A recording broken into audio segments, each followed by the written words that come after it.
restless. That's the feeling I had when we were in the car. The breeze blew lightly, windows open, 80 degrees Fahrenheit. We all decided to go on a trip. Me, Bradley, Kyle, Alex, and Ben. A weekend trip was all we needed. Upstate New York. A 12-hour drive. We'd already been on the road for 7 hours, taking turns driving. Being cooped up in the cramped SUV for hours on end was enough to drive us all crazy. College exams had ended and we were sick of endless schoolwork.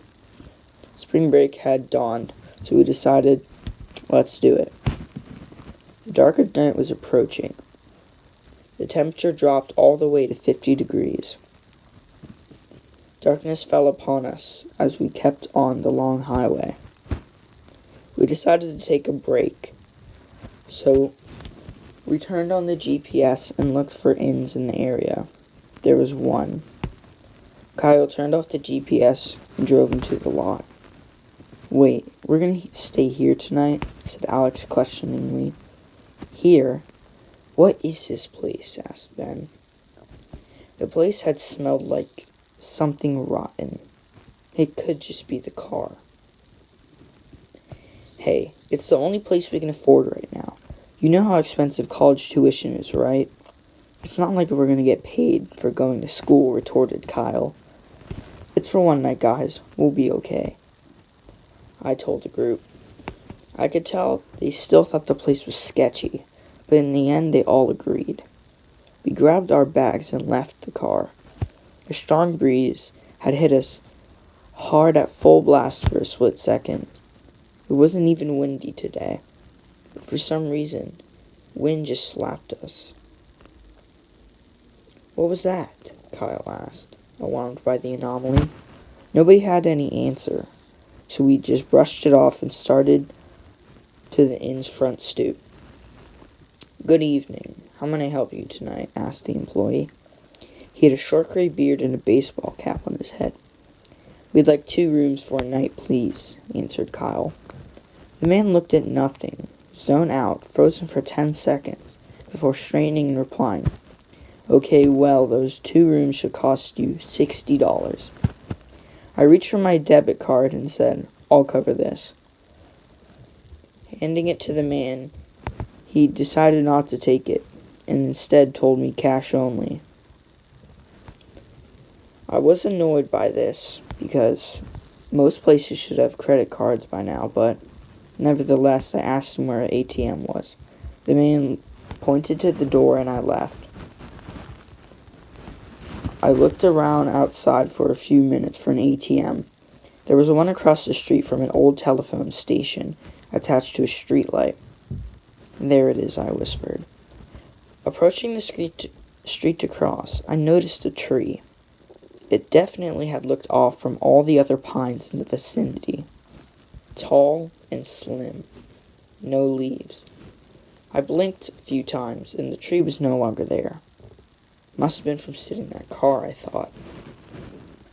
I ran across the street and started the transaction. After what felt like forever, I got the cash and entered the inn.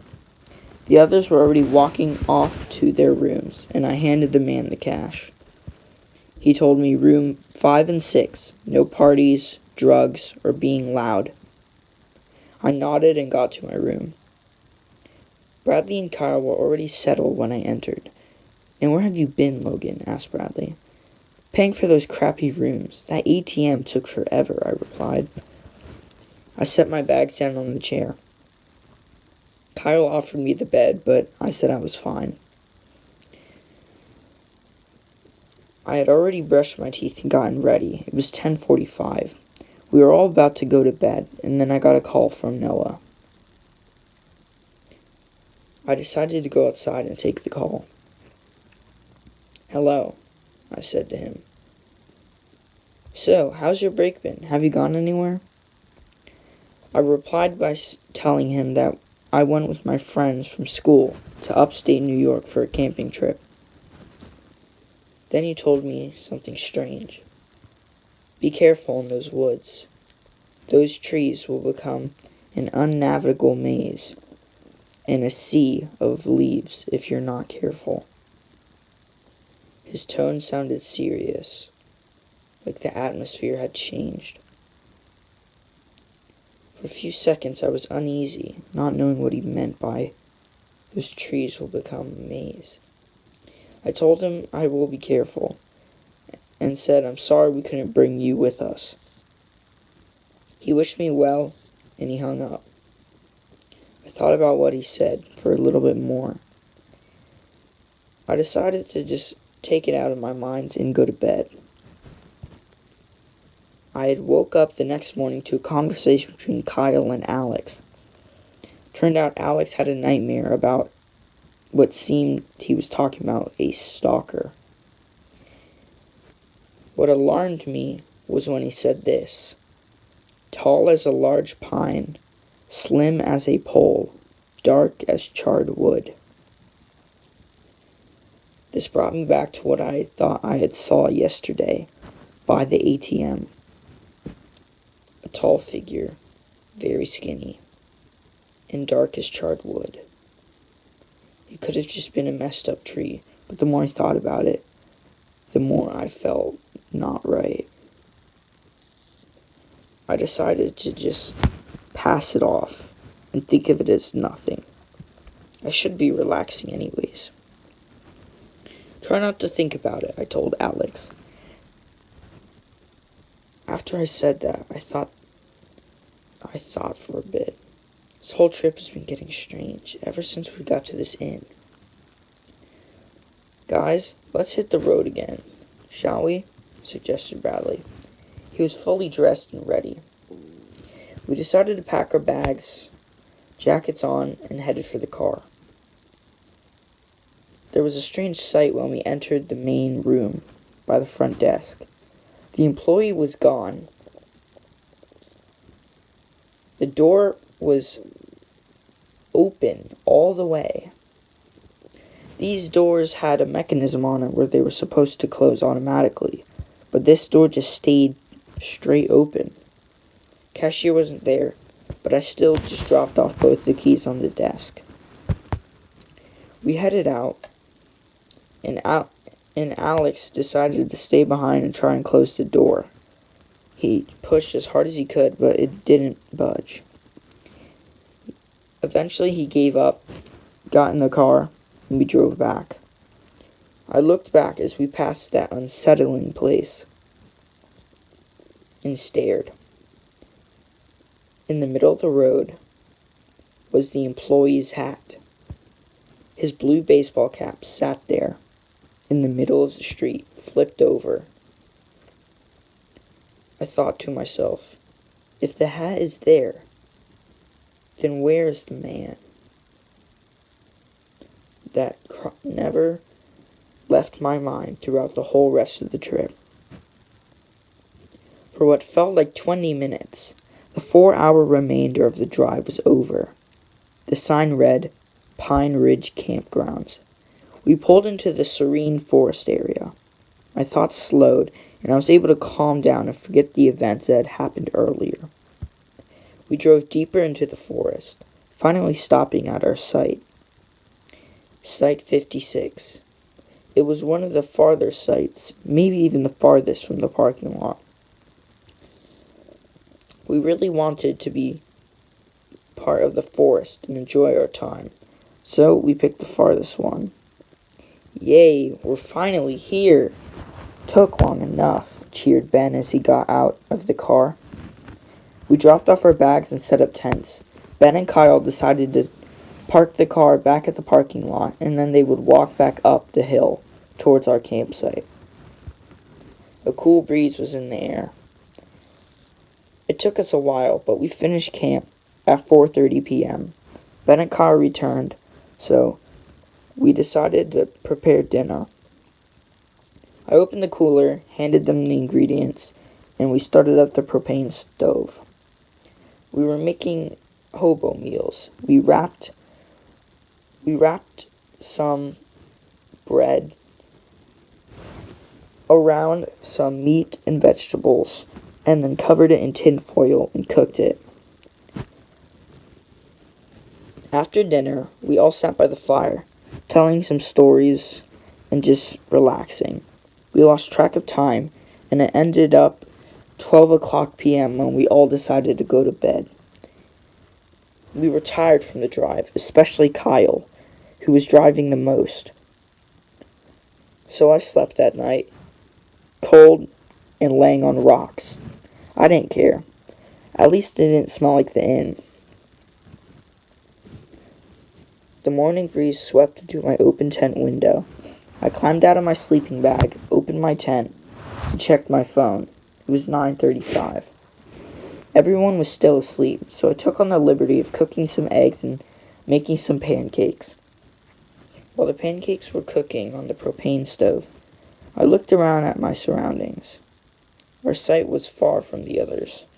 That strange tree popped up again. I stared, wondering what it was and why it was doing there. I could have just been seeing things.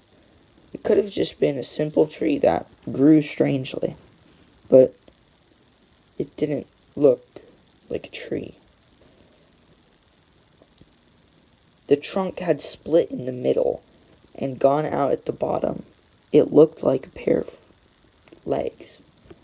It was naturally strange for a tree to grow like that. If the trunk was going to split, it would be higher up. But the trunk split from the bottom and then connected to a centerpiece. I didn't want to look at this thing anymore, so I focused back on cooking. But it just kept crossing my mind. Bradley came out of his tent, and so did everyone else. They were awakened. After we ate, we decided to go on a day trip for hiking. The first day had started, and we got our boots on and backpacks ready. We embarked off-path into the thick, pine-filled forest. We walked and walked for about 30 minutes, singing songs, telling jokes, and Kyle tripped. He sat in the big hole for a few seconds. "Guys, check out this thing," he called over to us. Curiously, we all walked over to make sure that the area was safe and no more holes were there. "Get out of that, man," I told Kyle. He sat up and left the hole. "What is this?" Bradley asked while studying the indent. "It might be a footprint," suggested Alex. "It's probably a large bear," I said to ease the thought of what it could be. Kyle looked at me. "Too large to be a bear. And bears' feet don't look like this. The toes on this are 6 inches long. And the size of the hole is big enough to fit a child in it. It's a large footprint. But what is it?" We all stared at the hole and then at each other for about 2 minutes. Ben finally said, "Come on, guys, don't be crazy. It's probably just some random hole that looks like a footprint. Let's just continue hiking." Alex looked at the ground, then looked back up, and then we all went.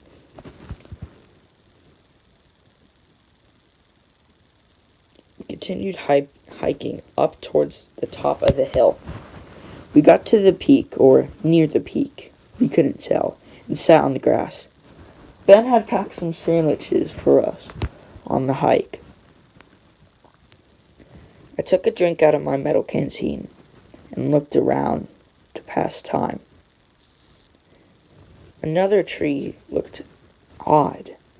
The branches split in a strange way. There was a straight line coming up from what looked to be a torso, and at the end of that straight line, which looked to be covered in vines or wires coiling all around its supposed neck piece, there wasn't any head. It's just a pole that had wires, and branching out from that pole were two megaphones. One of them was on the right side, lower down. The higher one was on the left side. They just stood there, facing opposite directions, one only a few inches lower than the other. It stood silently. It did not move at all. I just saw that creature standing there, completely still. It's as if it was following us ever since we got to this rural place of upstate New York and saw it at the ATM. It could have followed us here. I didn't want to keep standing there alone looking at it. I didn't want anything to happen. I didn't even feel safe as it was. So I called Bradley over. Bradley, get over here. Yeah? What is it? Look between those trees. Do you see that thing? He stared. Squinted even. Look, man, I don't see anything there. What did you see? I looked at him and looked back at the trees. Nothing was there. I thought I saw something, I told him. Well, whatever you saw, it's probably just an animal. The others are packing up because we have to head back. It's going to take an hour to get down here and back to our campsite. And it's 4:30 right now, so we should head going. We took our bags and our flashlights and we headed down the hill. We felt like we had been walking for ages, and we finally saw one of our tents in front of us. Thank God we're back. We all sighed in relief. We prepared dinner, or late dinner. We got back later than expected. Eat, and then we headed off to sleep. It was 9:30. The time had become 2 o'clock. Ben had woken up. He left his sleeping bag. I gotta pee, he whispered to himself. You could hear the unzipping of his tent. It was heard by all the animals around and anything that lived in those woods. The wind picked up, blowing a chilly breeze. That wind had howled, picking up more speed, then it just stopped. The wind had stopped and now was calm. Sketchy, Ben said. The outside temperature had dropped from a nightly average of 50 degrees to a low of 40. Ben walked over shivering to a nearby tree in the dark. His light had been off. Then it happened.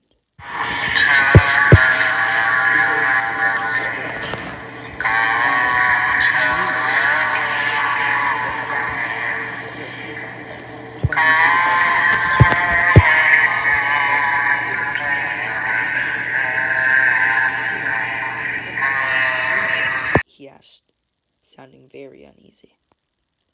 Ben slowly reached for his light, as to not make much noise. The light turned on with a short flicker. He brought it up from facing the ground to higher to reveal 2 large, mangled, dark feet. He closed his eyes for a minute, then shined the light to the midsection. 2 large, very long-fingered hands of the same color weren't where he thought they would be, so he pointed the light back down at the feet. The hands reached all the way to the bottom of the foot. They weren't proportional, as if anything else on this creature was.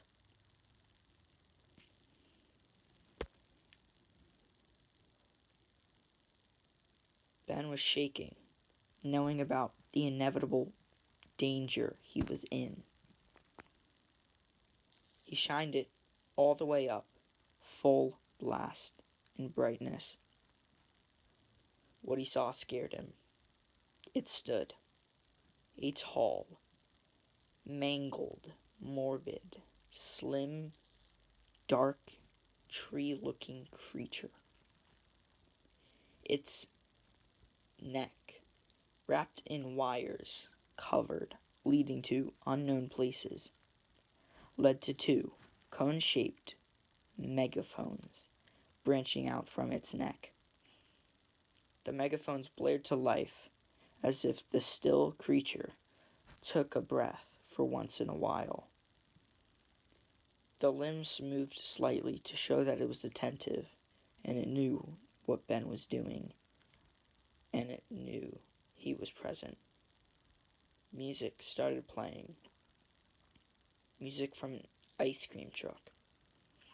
Ben stared, turned, and ran as fast as he'd ever run. He avoided every tree he could until he tripped on a log. He rolled all the way down the hill, banged up by rocks and sticks. He stopped rolling when he reached the concrete, the parking lot. Ben lay there for what felt like an hour, but was only 10 minutes. He got up, coughing, holding his broken right arm. Limping, he found the SUV. It was left unlocked, and the car was electric, so it had a button start. Ben smashed the button and drove as fast as he could away from there. I can't die like this. No, no, Ben yelled with the breath he had left. He stopped at a dead end and hoped that the creature would not find him. What he did not know was that the creature was already there, waiting. It was as if the creature knew every move Ben was going to do next and where he was going. Ben looked out of the glass, horrified. He couldn't even see the head of the creature through the car. He guessed the thing was massive. The last thing he heard was a wailing threat siren echoing over the two The creature lifted one of its hands and crushed in the car's roof with its fist, instantly breaking his neck. Those two sirens echoed all night, varying from static music, threat sirens, or voices from people who were not even there. Siren Head had taken its first victim, and it was not going to stop there. I woke up abruptly to the sound of a dispute. Leaving my tent, I saw Alex and Kyle in a state of distress. Ben was gone. Where could he have gone, was all that everyone was asking. I checked over at his tent. All of his bags were there, but the door was open. I went to explore more when I fell into a hole. It was extremely similar to the one that Kyle had fallen into yesterday. A footprint of an unknown large creature. I climbed out of the hole, brushed off my pants, and looked in horror. There were about 20 or more footprints, all leading down the hill to the parking lot. Guys, check this out, I yelled out to them. They came over quickly and stopped when they spotted it. Does my dream seem so fake now? Alex asked us all. Let's not jump to conclusions, okay? We may know that a very large, unknown entity is living in this forest, but that might not have to do with Ben, Kyle suggested. Bradley spoke next. Forget that. This thing did something to Ben, and you can't hide that. Because how else are you going to explain these tracks, Kyle? Kyle didn't say anything, and Alex volunteered to look for Ben. You can't go alone. We cannot risk losing another one of us, I told Alex. Alex glared at me. I'll be fine, Logan. I have to look for my friend. If anything goes sour, If you hear noises, see a tree move, run. Just keep running." We nodded in unison, and Alex headed off at 4 o'clock. We didn't know why he left without us, but if he think he could find Ben, then we would let him. We didn't know what to believe, that Ben was okay and just went on a hike and got lost, or that our friend was killed by a supernatural being. At this point, the second one seemed like what would happen in a horror movie, but it was somehow beginning to become true.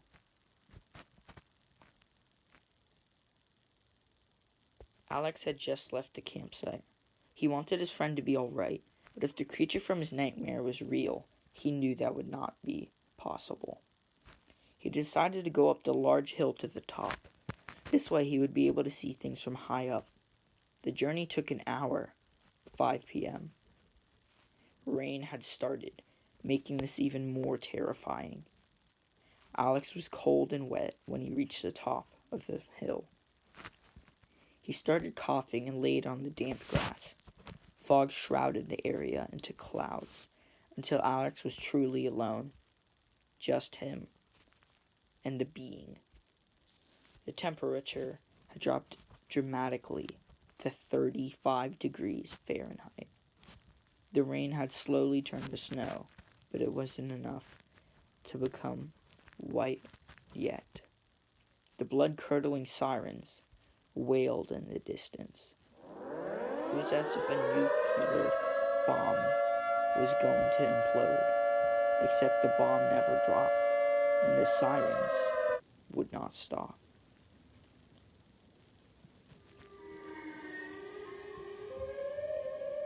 The missile sirens had been playing for what felt like hours when Alex shut his eyes. He was falling asleep when it happened. The wails had stopped and turned into old, choppy, static versions of a forgotten song. Alex looked all the way around in the fog. He had no sense of direction. He was lost in the world of this supernatural creature. "Alex, come here. Help me." Ben's voice echoed through the trees.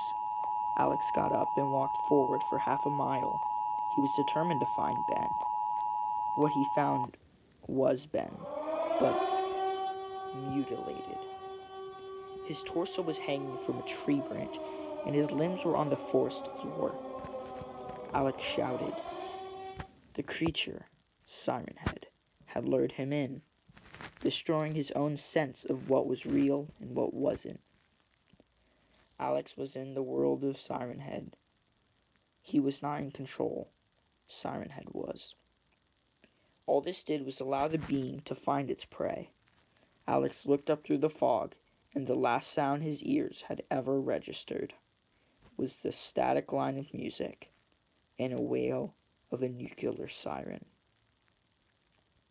The 40-foot monster wailed its sirens, and with one swift swing, cut Alex into shreds. The blood spattered the leaves, and the rain continued, fogging up the area until it seemed that no life could ever live there but the sirens. Reality cannot exist in these silent woods. When Siren Head is present, you will not win. The beast fogs up your judgment, sense of control, and makes you lose all sanity. Your brain slows. Anything sounding familiar can trick you. You only know it's an illusion when it's too late. Hours had passed. 9:30 p.m. "He's not back. We need to leave now," I suggested. Kyle looked worried, but he knew what had to be done. "Let's leave then. It's not safe here." "Wait, Kyle, where's the map?" asked Bradley. Kyle thought for a second.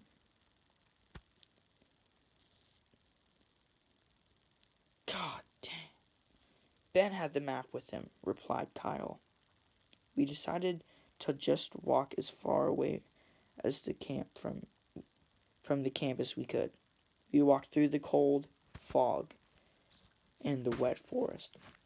"Stop," I told them.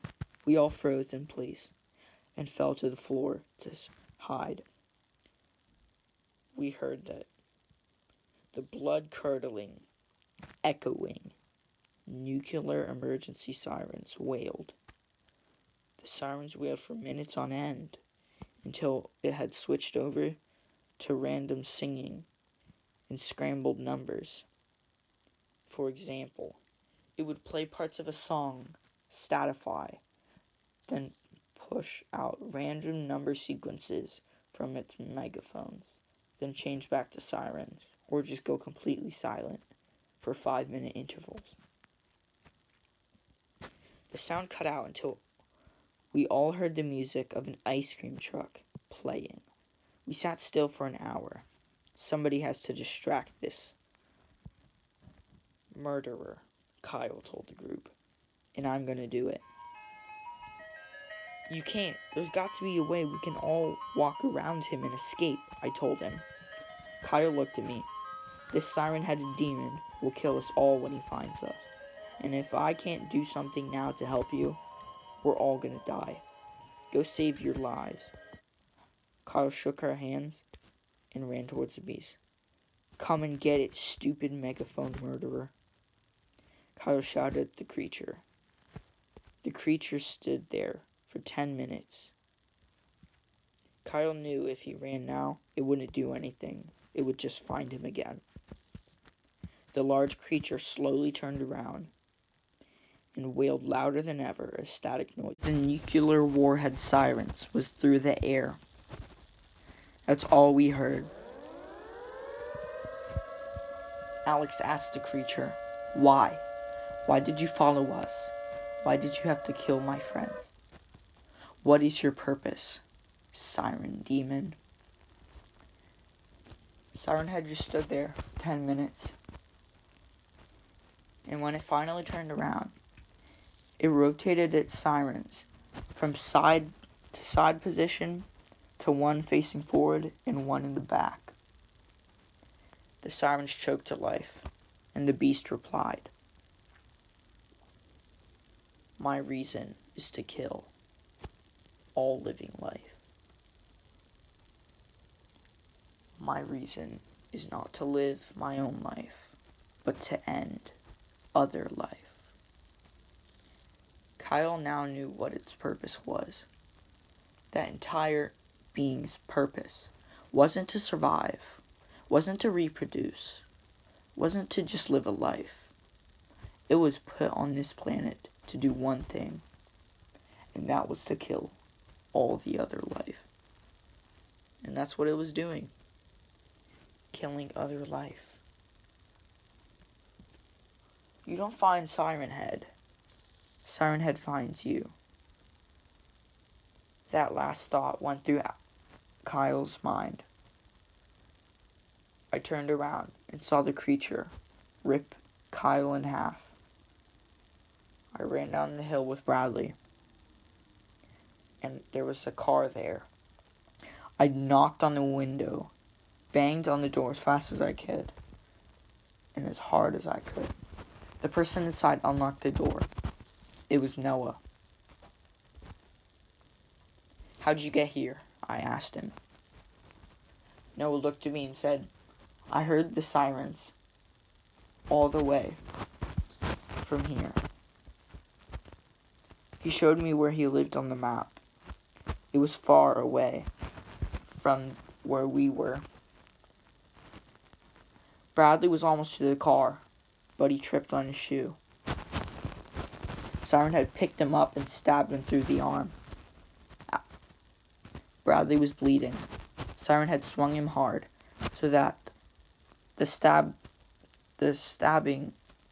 that punctured his arm, came out of him, and he flew into the car. I heard the metal make a dent noise. Bradley was in extreme pain. I picked him up, brought him into the car, shut the door, and told Noah to drive. He drove as fast as the car could go, pushing the truck to the extreme speed. So we were driving on the road, about to make the turn out of Pine Ridge campgrounds. we saw the siren-headed beast standing right at the corner, just sitting down, waiting for us, right at the left turn that would bring us onto the highway to leave. Noah told me there was a gun in the glove compartment, so I picked up the gun. I kept shooting. I kept trying to aim, shooting every bullet that Noah had in the gun. The last bullet hit Siren Head on his left siren. It fell off, dangling by 2 wires. The last thing I saw as we drove out of that place to never return was Siren Head standing behind us in the middle of the road, missing a siren. I heard the siren one last time, and then we left. Thank you guys for watching. I worked really hard on this story. I know my voice is not very good sounding, and I probably sound stupid, but I worked all night, literally until 3 a.m. typing it, and I also had to edit it. I've already done this level in Geometry Dash. It's just, I'm holding up a camera to it, and I can't really see, and I haven't played in a while. But if you enjoyed this story, subscribe for more, and also check out Bradley Plays channel. He also made a really good Siren Head story. Yeah. Also, if you're wondering about Scrapped, the plush series, we're currently pausing it for now because it's been a while since I just haven't made a video on it. Bradley Plays moved to a different house, and there's also the coronavirus, so that doesn't really give us an open window to go to my house to make the episodes. So that's the reason why we can't make any more Scrapped episodes right now. I wish we could, but we'll just have to wait until the virus is over. But I'll still continue to make videos, and I might make plush videos as well, and gaming. So, thank you, subscribe, bye.